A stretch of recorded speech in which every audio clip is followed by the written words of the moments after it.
잘해주십니다. 아주 잘했습니다.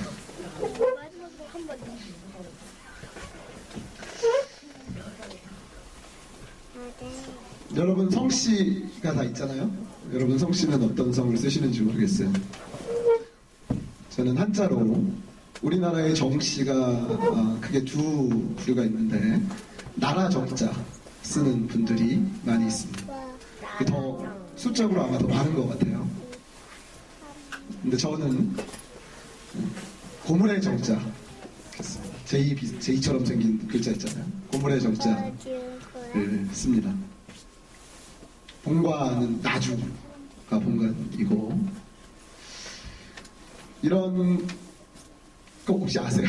여러분 뭐 본관이 어디냐, 어디 정씨냐, 요즘은 돌림자도 잘 안 쓰잖아요, 사실은. 족보, 여러분 족보를 보신 적 있어요? 여러분 족보? 저는 이런 관심을 한 중학생 때부터 그런 관심이 좀 있었던 것 같아요. 근데 제가 관심을 갖기 전에 먼저 아버지가 어느 날 어디 나갔다 오시더니 얇은 누런 무슨 옛날 것 같은 책자를 하나 딱 저한테 보여주시면서 와보라고, 앉아서 이걸 보라고 그러시면서 책을 보여주셨는데, 그 책이 나주 정씨 족보였습니다. 그래서 되게 신기하더라고요. 아니 책에 나주 정씨. 그래서 저희 아버지 성함, 아버지 대 학렬은 해자 돌림이에요. 해자 돌림.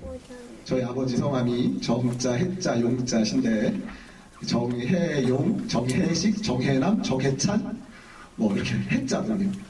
그 윗대 할아버지 때가 진짜 돌림을 쓰셨습니다. 저희 할아버지 조부께서 전 한 번도 뵌 적이 없는데 정자, 영자, 진짜 정영진이라는 성함을 가지고 계셨다고 저가 영자 돌림이죠.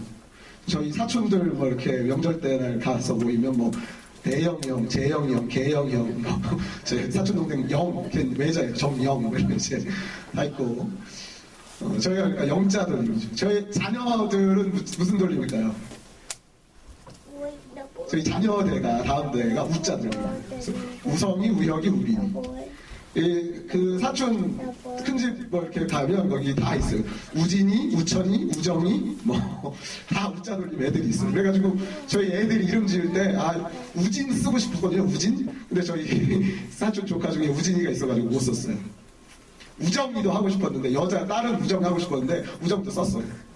그래가지고 그거 피해서 이름 짓느라 다 연예인 이름이 나왔습니다.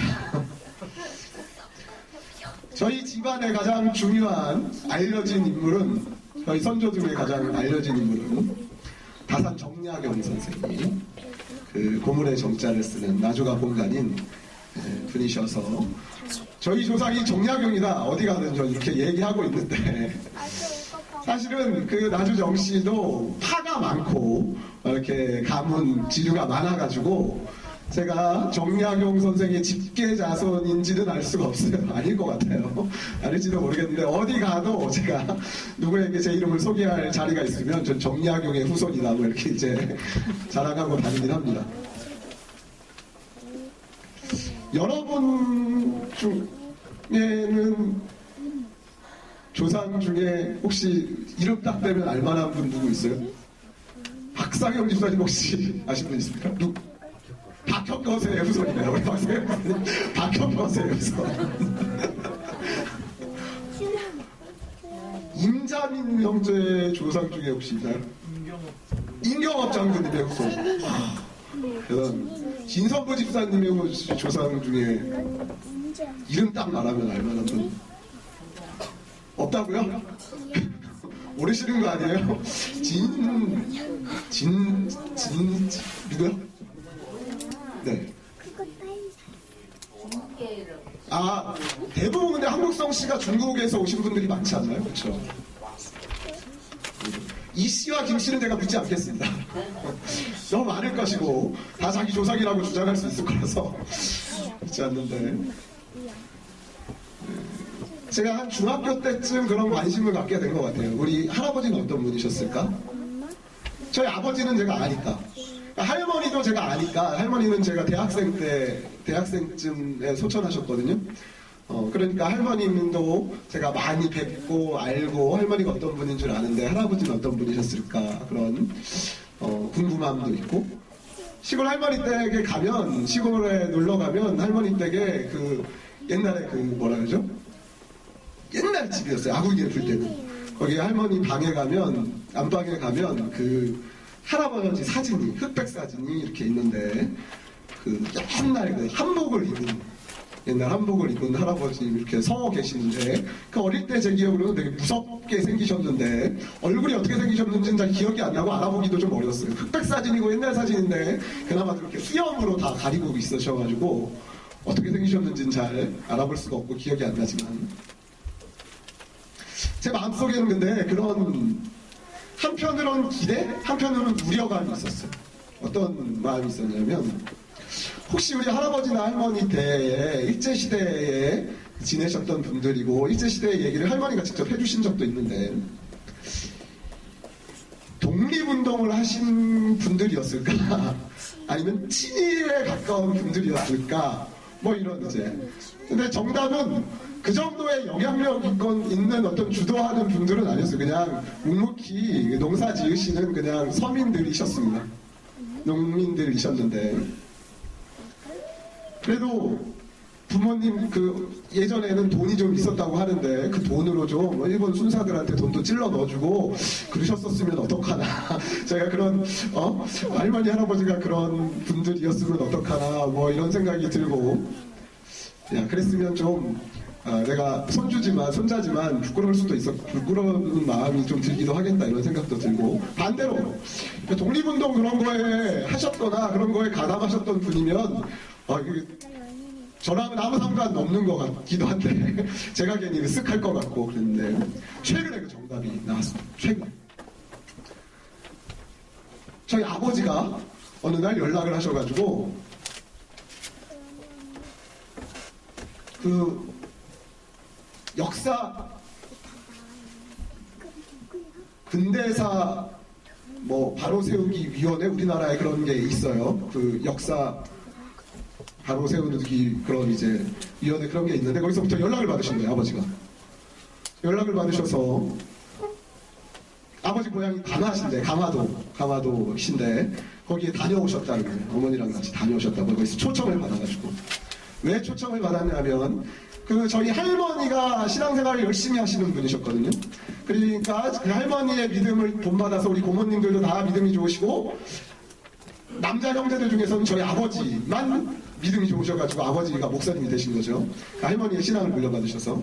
근데 그 할머니와 고모님들과 저희 아버지 어릴 때 다니셨던 그 교회가 강화도에 있는 귀직교회라는 교회인데, 귀직면 귀직리에 있는 귀직교회예요. 귀직교회인데 그 귀직교회가 독립운동의 본부였어요. 독립운동의 본부였다는 거예요.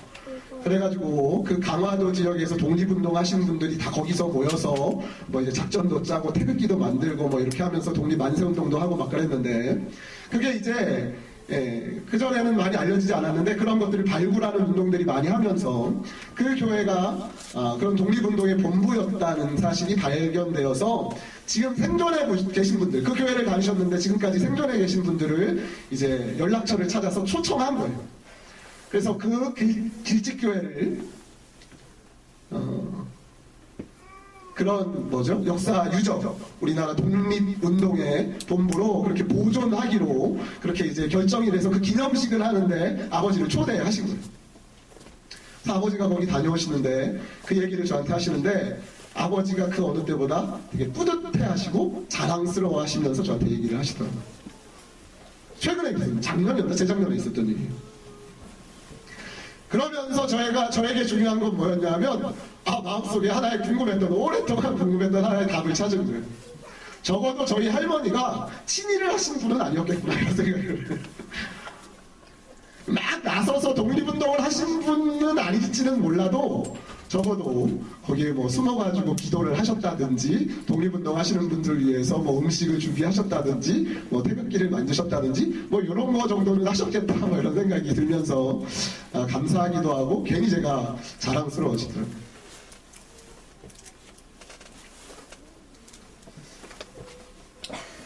자기 정체성, 자기 인식은 사람에게 매우 중요한 것입니다.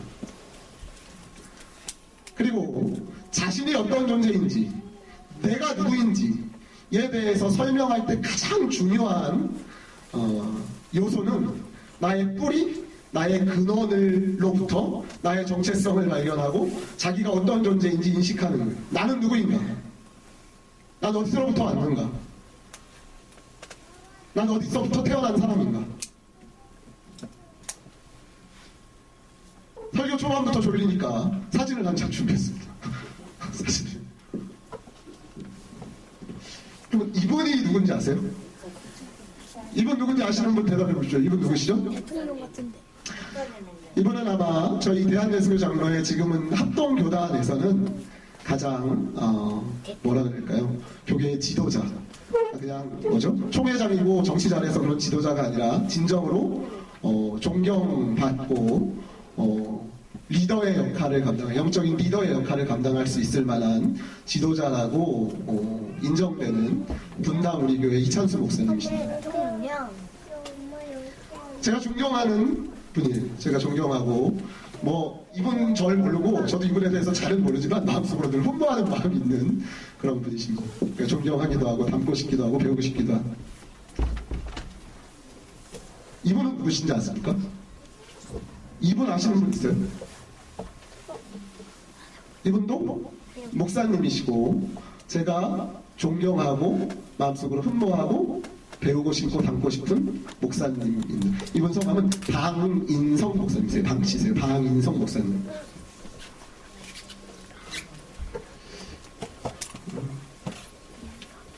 이찬수 목사님은 그 어느 목회자보다 더 순수한 믿음을 가지고 계시고 더 열정적으로 기도하시고 또 특별히 학생들을 사랑하는 그런 마음들을 가지고 계신 목사님이세요.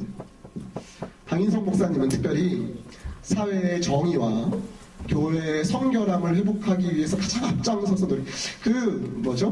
라디오 프로그램이나 그런데 인터뷰 시사 프로그램 그런 데도 많이 나오시고 교회 개혁 실천연대 그런 이제 우리가 후원하는 희년 함께 있잖아요. 그 이사장님이시기도 하셨습니다. 세월호 사건이 터진다. 그럼 세월호 사건에 가서 그 부모, 자식을 잃은 부모님들이 진실을 밝힐 수 있게 단식할 때 그 옆에서 같이 금식을 40일 넘게 47일인가 금식을 하신 분이십니다. 그리고 그 외에도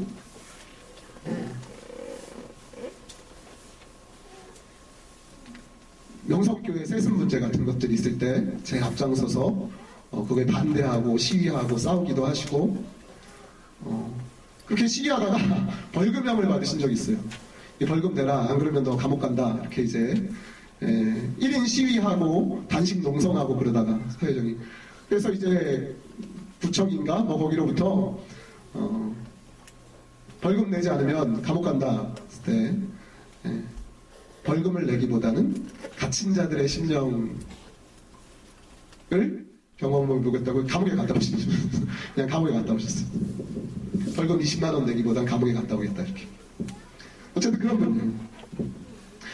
이 두 분을 여러분 존경하라고 한 게 아니라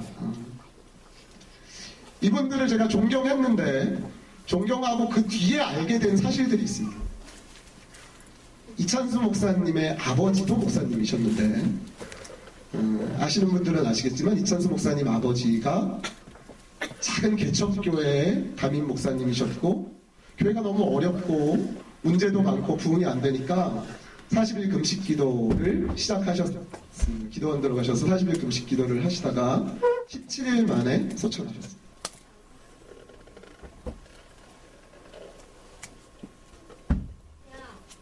그래서 많은 믿음이 있는 분들, 믿음의 목회자들은 이찬수 목사님의 목회가 하나님의 은혜를 많이 받고 이찬수 목사님이 교회가 그렇게 건강한 교회로 성장하고 부흥하고 하나님의 복을 받는 이유가 이찬수 목사님도 귀한 분이지만 그 아버지가 기도로 헌신으로 희생으로 뿌려놓은 그것 때문이라고 많이들 말씀을 하세요. 저도 동의합니다. 그 목사님의 교회를 위한 생명을 바친 기도, 그리고 실제로 생명을 바치는 그 순교와 같은 죽음은 헛된 것이 아니었고 허무한 것이 아니었고 망한 것이 아니었고 하나님이 받으시는 제물이 되었다는 사실을 저는 확신하는 것이죠. 방인성 목사님은 그 할아버지가 방계성 목사님이셨습니다. 할아버지도 목사님, 아버지도 목사님, 이분도 목사님이셨습니다.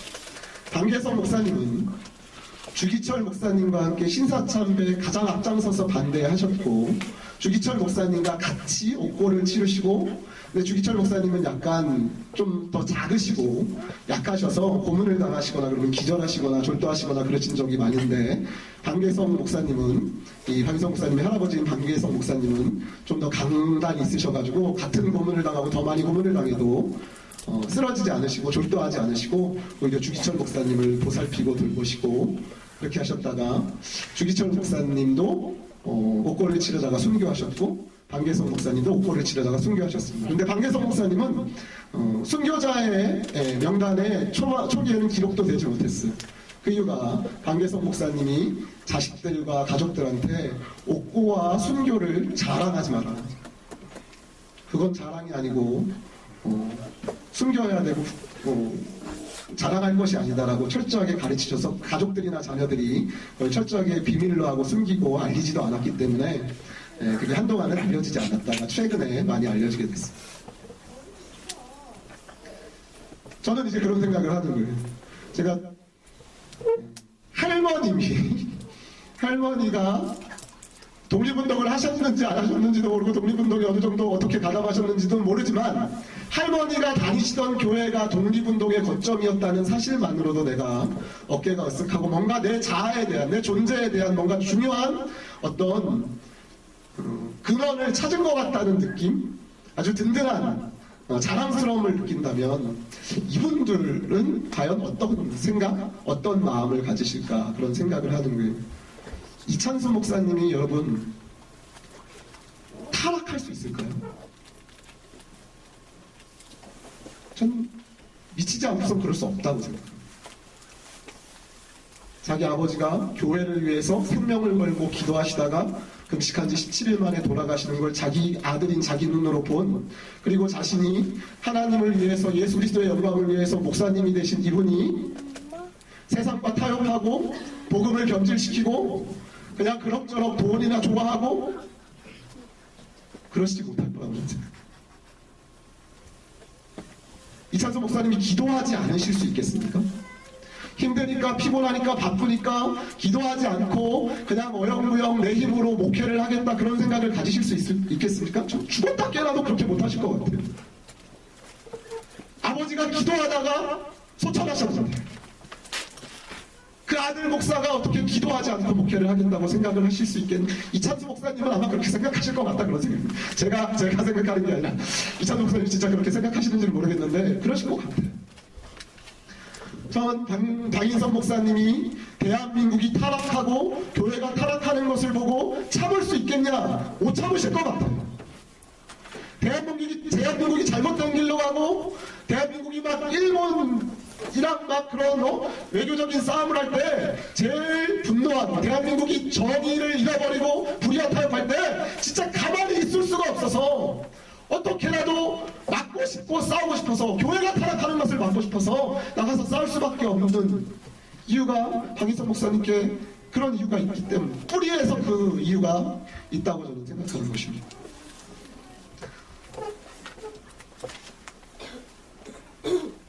한 나라와 민족의 정체성은 그 나라의 역사에 의해서 결정되겠죠.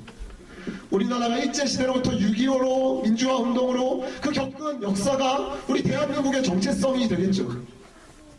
그리고 그 대한민국의 정체성이 앞으로 대한민국에 나아갈 방향, 대한민국이 나아가는 어떤 방향을 결정합니다. 마찬가지로 개인도 자신의 정체성, 자기의 인식은 여러 가지를 통해서 형성될 수도 있지만 가장 중요한 것은 자신의 뿌리, 자신의 조상, 자신의 근원으로부터 자신의 정체성과 자신의 자아를 발견하게 되고 자기가 어떤 존재인지를 인식하게 됩니다. 중요한 것은 그 뿌리를 통해 그 뿌리 그를 통해서 인식한 자기 인식이 앞으로의 삶의 방향을 결정한다는 거예요.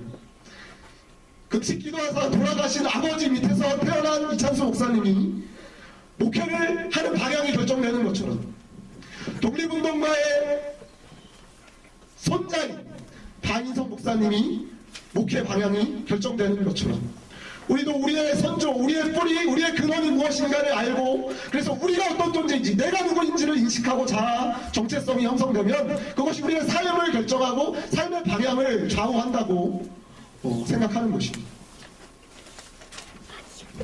기독교인은 어떤 존재인지 성경에는 인간의 본질에 대해, 기독교인이 어떤 존재인지에 대해 많은 얘기를 하고 정확한 답을 알려줍니다. 사도 바울은 로마서에 우리는 죄인이라고 알려줍니다. 전적으로 타락한, 구제불능의, 소망이 없는, 의인은 없나니 하나도 없으며 하나님을 찾는 자도 없고 그래서 하나님의 말씀을 아는 자도 한 명도 없다고, 우리는 전적으로 타락했고 구원의 소망이 없고 하나님을 찾을 가능성이 없는 존재라고 인간의 본질에 대해서, 실존에 대해서 알려줍니다. 그래서 우리는 예수를 믿을 때, 예수를 믿는 모든 사람들은 가장 먼저 하는 자기인식이 뭐냐, 우리는 죄인이라는 사실을 깨달으면서부터 예수를 믿기 시작할 수 있는 거예요. 우리가 구제불능이고 소망이 없고 가능성이 없다는 사실을 아는 것이 예수를 의지하는 가장 중요한 동기이고 예수를 의지할 수밖에 없는 근원이 되는 것입니다. 그게 자기인식이죠. 우리는 죄인입니다. 구제불능입니다. 소망이 없어요. 전적으로 타락했어요. 의롭고 선한 구석이 단 한 군데도 없는 것이 인간이라고 사도 바울은 우리에게 알려줍니다. 그런데 놀랍게도 성경에는 사도 바울과 같은 자기인식, 자기정체성만 있는 것이 아니라, 인간의 실존에 대해서 사도 바울과 같이 알려주는 사람만 있는 것이 아니라, 사도 요한도 인간이란 어떤 존재인가, 예수님을 믿는 사람들이 누구인가를 알려주는데, 사도 바울이 이 세상 가운데 살아가는 인간이 모두 죄인이라는 사실, 이 세상 가운데 살아가는 인간이 모두 죄인이라는 사실을 알려주었다면, 요한은 이 세상에 오기 전부터 우리의 존재가 어떤 존재였는지를 알려주시는 것입니다. 우리 같이 12절, 13절 읽어볼까요? 12절, 13절 시작. 영접하는 자, 곧 그 이름을 믿는 자들에게는 하나님의 신뢰하는 것을 주셨으니 이는 혈통으로나 인종으로나 사람의 뜻으로 나지 아니하고 오직 하나님으로만 난 자들이니라. 세상에 태어난 우리 모두가 죄인이긴 하지만 구제불능이고 전적으로 타락했고 구원의 소망이 없는, 아무리 착한 사람도 살면서 죄밖에 지을 수 없고 이기적이고 악한 마음만 품을 수밖에 없는 죄인이지만, 그 가운데, 이 세상의 모든 죄인들 가운데 하나님이 창세전부터 택하신 자녀가 있다는 거예요. 하나님의 자녀들이 있다는 거예요. 제가 그 얘기를 안 했네요. 오늘 설교의 제목이 생명의 비수추로 제가 주보에 나와 있는데 제목을 바꿨습니다. 오늘 설교의 제목은 남자의 제목과 여자의 제목이 달라요. 남자의 제목은 이겁니다. 내가 하나님의 아들이었다니. 이게 남자에서 오늘 설교의 제목이에요. 남자들 따라할까요? 시작. 내가 하나님의 아들이었다니. 좀 놀란 것처럼 하셔야 됩니다. 시작. 내가 하나님의 아들이었다니. 여자분들의 설교 제목은 뭐겠어요? 내가 하나님의 딸이었다니. 이게 여자분들의 설교 제목입니다. 다 같이 시작. 내가 하나님의 딸이었다니. 이렇게 잘 못 살리지? 연기력을 좀 동원해보세요. 남자분들 내가 하나님의 아들이었다니, 여자분들 내가 하나님의 딸이었다니. 다 같이 큰 소리로 한번 해보겠습니다. 이게 오늘 설교 제목이에요. 시작. 내가 하나님의 아들이었다니. 내가 하나님의 아들이었다니. 사도 요한은 세상에 있는 사람들이 다 같은 사람처럼 보이지만, 다 육신을 입고 있지만, 우리가 다 그냥 고만고만하고 비슷비슷하고 다 죄 짓고 사는 그런 사람들 같아 보이지만 다른 사람이 있다는 것입니다. 근원부터, 뿌리부터 존재가 다른 존재가 있다는 거예요. 하나님으로부터 난 자녀가 있다는 것입니다. 위로부터 태어난 자녀가 있다는 거예요. 성령으로 태어난 자들이 있다는 것입니다. 여러분, 우리의 뿌리와 근원은 사실 우리는 죄인이죠. 우리의 실존은 죄로 정철되어 있죠. 저의 아버지는 완전하지 않으십니다. 같이 평생 산 저는 알죠. 물론 뭐 평생 살지 않아도 다 알 거예요. 저희 아버지는 완벽하신 분이 아닙니다. 아버지가 가지신 연약함이 있을 것이고, 뭔가 무능함이 있고, 뭔가 죄악도 있으실 것입니다. 제가 아는 부분도 있고 제가 모르는 부분은 더 많겠죠. 저희 어머니도 완전하신 분이 아니세요. 마음속으로 어머니 흉도 많이 보고, 어머니 안 좋은 부분을 내가 닮아서 싫기도 하고, 그런 부분이 있어요. 저희 아버지와 어머니는 완전하지 못하고 부족한 분들이고, 그 가운데 제가 태어났죠. 아버지의 단점과 어머니의 단점을 내가 가지고 있을 것입니다. 물론 장점도 제가 이어받은 것이 있겠지만 여러분들도 마찬가지일 것입니다. 여러분들의 부모님, 여러분들의 아버지는 어쩌면 완전하지 않을 뿐만 아니라 존경할 수 없는 분일지도 모르겠어요. 아니, 존경하지 못할 뿐이 아니라 내가 미워하고, 아니 미워하는 것뿐만 아니라 내가 알지도 못하는 분일지도 모르겠습니다. 아버지를 본 적도 없는 분도 이 가운데는 계실지도 모르겠고, 아버지로부터 여러 가지 어려움과 고통을 당한 분도 계실지도 모르겠고, 혹은 부모님으로부터 버림을 받은 경험을 가진 여러분도 계실지도 모르겠습니다. 우리 부모님은 존경할 만한 분이 아니고, 우리 부모님은 완벽한 분이 아니고, 그렇기 때문에 그 뿌리에서 태어난 우리가 완벽하다고 말할 수 없는데, 성경은 그렇게 얘기하는 것이 아니에요. 우리의 육신은 근원이 불완전하지만, 우리의 육신의 뿌리는 완전하지 않지만, 우리의 육신의 뿌리는 우리가 결코 존경할 수 없는 분들일지도 모르지만, 혹은 누군지 알지도 못하는 뿌리에서 우리가 태어났을지도 모르지만, 우리의 진정한 근원은 하나님이라는 것이죠.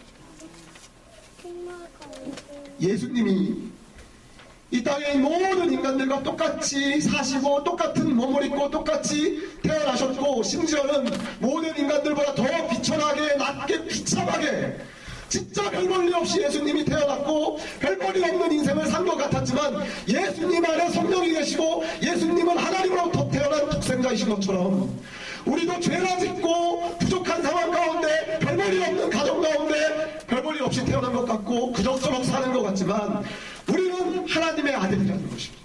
성령으로 태어난 자, 하나님의 아버지로 오신 자, 하나님의 자녀들이라는 것입니다.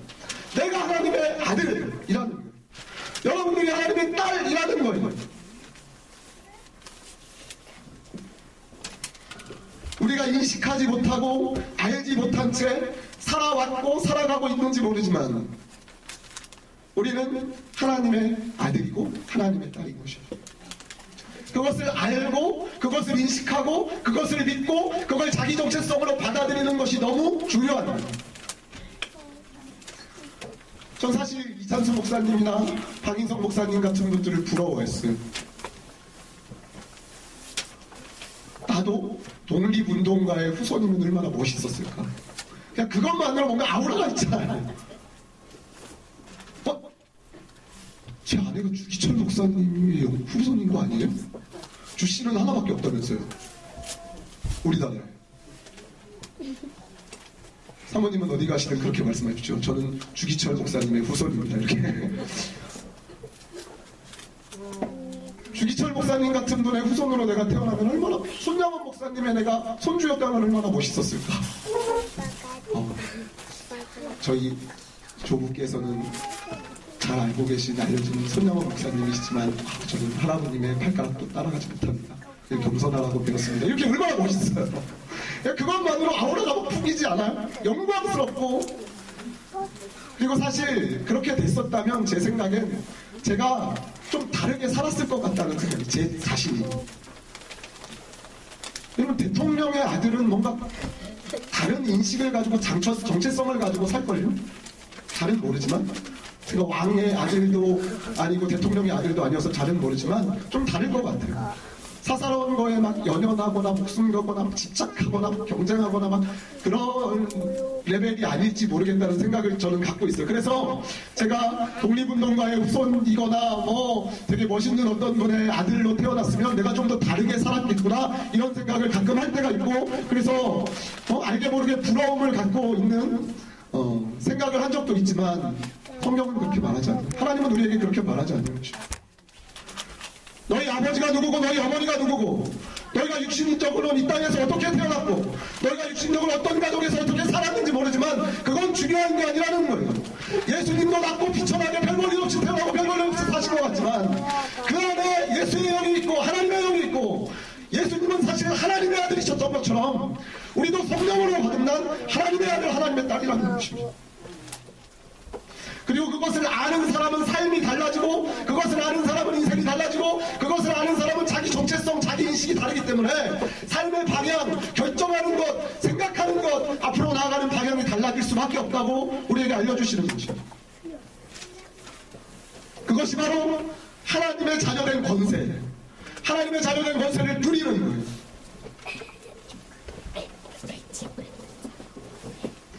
우리가 하나님의 자녀라는 걸 어떻게 알 수 있느냐? 성경은 12절 13절에서 이렇게 말합니다. 영접하는 자 곧 그 이름을 믿는 자들에게는 하나님의 자녀가 되는 권세를 주셨으니 이는 혈통으로나 육정으로나 사람의 뜻으로 나지 아니하고 오직 하나님께로부터 난 자들이다. 하나님께로부터 났기 때문에 예수를 영접하고 예수를 믿을 수 있게 됐다는 것입니다. 여러분들 마음을 곰곰이 생각해 보십시오. 내가 예수님 믿는 것도 너무 감사하잖아요. 예수님 믿는 것 자체가 너무나 큰 은혜잖아요. 예수님 믿음으로 죄사함을 얻고 예수님 믿음으로 구원을 얻고 예수님 믿음으로 영생을 얻잖아요. 그런데 예수님 믿음으로 그런 것을 얻는 것만이 다가 아니라 예수님 믿음으로 하나님의 자녀라는 정체성을 확인하게 된다는 거예요. 증명됐다는 거예요. 여러분이 예수님을 믿는다고요? 그러면 당신은 하나님으로부터 난 사람이네요? 예수님을 영접했다니 그러면 당신은 하나님의 아들이라는 사실이 증명됐군요. 전 제가 예수님을 믿는다는 사실까지는 분명하게 인식하고 아주 어릴 때부터 내가 예수님을 믿는다고 생각해왔지만 내가 하나님의 아들이라는 사실에 대해서는 분명한 인식이 별로 없었어요. 내가 하나님의 아들이었다니.